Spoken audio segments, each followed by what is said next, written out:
दिल्ली की हर गली मोहल्ले में कोई ना कोई ऐतिहासिक इमारत मौजूद है। ऐसे ही एक स्मारक को ढूंढने आज हम दिल्ली की गलियों में निकले हैं, जो है माधी मस्जिद। माधी मस्जिद एक शानदार स्मारक है और इसे ढूंढना आसान है। यही कारण है कि यह सुनकर अजीब लगता है कि बहुत कम लोग इसके बारे में जानते हैं। शायद इसका कारण यह है कि जब लोग इस जगह से गुजरते हैं तो उन्हें यह एहसास भी नहीं होता कि यह क्या है, क्योंकि यहाँ कोई नोटिस बोर्ड नहीं है जिस पर स्मारक का कोई नाम या उसकी जानकारी दी गई हो। अस्सलाम वालेकुम दोस्तों, मेरा नाम है मोहम्मद उबैद खान और आप देख रहे हैं उबैद खान रिकॉर्डिंग। हालांकि इसे एक मस्जिद माना जाता है, लेकिन यह एक किले की तरह बनी है। इसके परिसर में एक कुआं भी है। ये अब एक कामकाजी मस्जिद नहीं है, यानी इसमें अब नमाज नहीं पढ़ाई जाती है और इसलिए यह ज़्यादातर वीरान रहती है। गुंबद दूर से दिखाई देते हैं, लेकिन जैसे ही आप उन तक पहुंचते हैं, सामने एक आलीशान इमारत आपका स्वागत करती है। पीछे से देखने पर यह किसी किले नुमा इमारत जैसा दिखता है। इसे एक ऊंचे चबूतरे पर बनाया गया है। लोधी और शुरुआती मुगल आर्किटेक्चर स्टाइल में बने इस खूबसूरत गेट के जरिए से इसमें एंट्री की जाती है। इसे किसने और कब बनवाया, इसके बारे में ज़्यादा जानकारी नहीं है। मस्जिद के गेट पर पहुंचने के लिए सीढ़ियां बनाई गई हैं, जिसके दोनों कोनों पर लाल पत्थर से बने 2 झरोके बने हुए हैं। गेट और झरोकों को खूबसूरत राजस्थानी डिजाइन से सजाया गया है। स्ट्रक्चर के आसपास कोई खुली जगह नहीं है, क्योंकि आसपास में ज़्यादातर इलाके अब घनी आबादी वाले हैं। जैसे ही आप सीढ़ियां चढ़ते हैं और एंट्री गेट से एंट्री करते हैं, अंदर एक सुरक्षा गार्ड तैनात दिखाई देता है, लेकिन वह आपको नहीं रोकेगा। कोई भी अंदर जा सकता है और कोई एंट्री टिकट भी नहीं है। दाखिल होने पर एक बड़ा सा कमरा एक ऊंची गुंबद के साथ दिखाई देता है, जिसकी गुंबद और दीवारों पर खूबसूरत कारीगरी की गई है। इस कमरे के झरोकों से जब आप बाहर की तरफ देखते हैं तो आपको बाहर की सड़क दिखाई देती है। ऐसा माना जाता है कि ये संरचना 15वीं शताब्दी की है, जो इसे लोधी युग में रखती है। ये मान सकते हैं कि अधिकारी भी स्मारक के सटीक इतिहास के बारे में नहीं जानते हैं और इसलिए इसके क्लियर दस्तावेजीकरण का अभाव है। लेकिन इसका आर्किटेक्चर स्टाइल लोधी गार्डन में बने बहलोल लोधी के मकबरे और उसके ही सामने बने बड़ी गुंबद के आर्किटेक्चर स्टाइल से काफ़ी मिलता जुलता है, जो लोधी दौर की इमारतें हैं।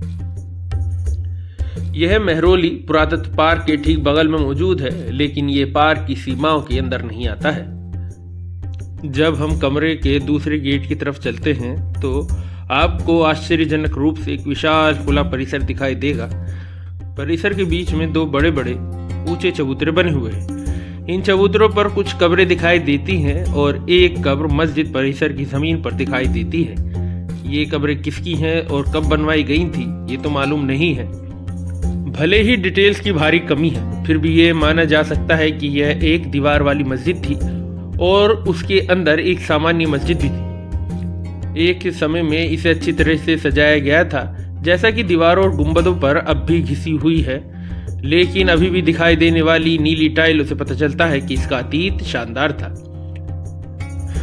अगर आप बारीकी से देखेंगे तो आपको पूरे परिसर में दीवारों और खंभों पर दिलचस्प इंडो इस्लामिक डिजाइन दिखाई देंगे।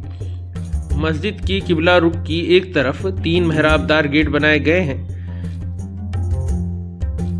जिनके ऊपर कुरान की आयतें खूबसूरती से उकेरी गई हैं, जो अंदर जाने पर एक गलियारे नुमा कमरे में बदल जाता है, जो कभी नमाज पढ़ने या मदरसे में पढ़ने वाले बच्चों के लिए इस्तेमाल में लाया जाता होगा। ऐसा ही सेम स्ट्रक्चर दीवार के दूसरे कोने पर बनाया गया है, जो एक सीध में दिखाई देता है, लेकिन दोनों कमरों के बीच जगह को खाली छोड़ा गया है, जो कम ही दिखाई देता है। हो सकता है इन कमरों का इस्तेमाल मदरसे के तौर पर किया जाता हो। इसको बनाने के लिए इसकी एक और कहानी भी मशहूर है। जब सुल्तान अलाउद्दीन खिलजी दिल्ली और भारत के कुछ हिस्सों पर शासन कर रहे थे, तो उनको सिकंदर सानी या दूसरा सिकंदर बनने की ख्वाहिश थी। उनके वजीर ने बहुत अच्छी सलाह दी कि पहले उन्हें अपनी सल्तनत मजबूत करनी चाहिए। अलाउद्दीन खिलजी ने तब अपने मशहूर एडमिनिस्ट्रेटिव यानी कि प्रशासनिक सुधारों की रूपरेखा तैयार करना शुरू कर दिया। क्योंकि वह जानते थे कि स्थिर कीमतें, कंट्रोल में महंगाई और टैक्स किसी भी देश की रीढ़ है जिसे एक बड़ी सेना का समर्थन करना पड़ता है। उनके बाजार सुधार मशहूर हैं। उन्होंने बाजारों में अनाज, मवेशी यानी जानवरों, दास यानी गुलामों, कपड़ा आदि की सप्लाई और उसकी कीमतों को कंट्रोल किया। मेहरौली के इलाके में बड़े पैमाने पर मंडियां यानी बाजार बनवाए। बाजारों पर नज़र रखने और कंट्रोल करने के लिए बाजार का कंट्रोलर, खुफिया अधिकारियों और गुप्त जासूसों को तैनात किया गया।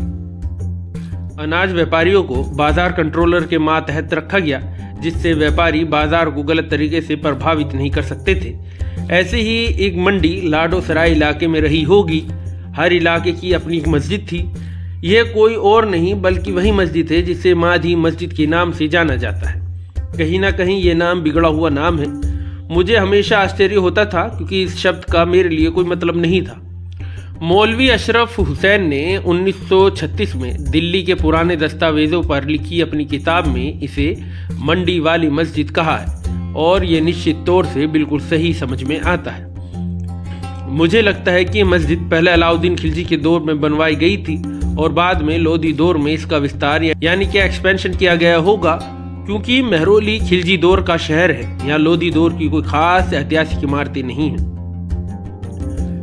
पूरी मस्जिद बहुत शानदार है और अफसोस की बात है कि इसे भुला दिया गया क्योंकि ये मेहरौली पुरातत्व पार्क की सीमा से बाहर है। ये अशोक मिशन के पास दादाबाड़ी मंदिर की ओर जाने वाली गली पर है।